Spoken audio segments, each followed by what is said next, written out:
Kryję twarz za zasłoną rąk. Gdybym mógł, pewnie uciekłbym stąd. Ciągle myślę, gdzie był błąd, gdzie był mój błąd. Wkoło grzmią kanonady bomb, a mój dom parę kroków stąd. Paru ludzi jeszcze wczoraj, ja dziś zostałem całkiem sam. Czy los przesądzony jest, czy zgubiony jestem już? Mój los, zły los. Bronię tego miejsca jak lew, za tych, co przelali tu krew. Jeszcze dzień, może wytrwam tu dwa, może dwa. Boże mój, czemu bawią się tak? W imię czego niszczą mój świat i nadzieję na następny dzień, i wiarę w sens.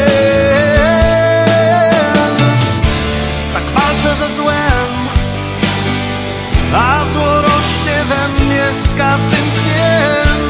Jaki w tym sens, gdy zabijam? Czuję się lżej, coraz mnie mniej, a zło rośnie we mnie z każdym dniem. Jaki w tym sens, jaki sens?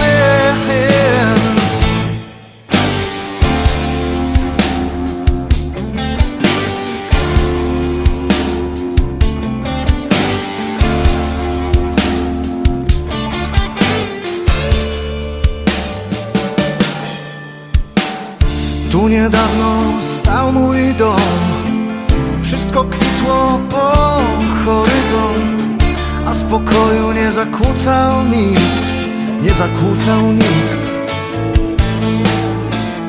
Odkąd ktoś kilometry w głąb znalazł ropę, kazał zwijać się stąd. Wziąłem broń, broniąc tego, co mam. Stałem się złym partyzantem, którego ściga prawy świat. Tak walczę ze złem, a zło rośnie we mnie z każdym dniem. Jaki w tym sens, gdy zabijam? Czuję się lżej, coraz mnie mniej, a zło rośnie we mnie z każdym dniem. Jaki w tym sens, jaki sens?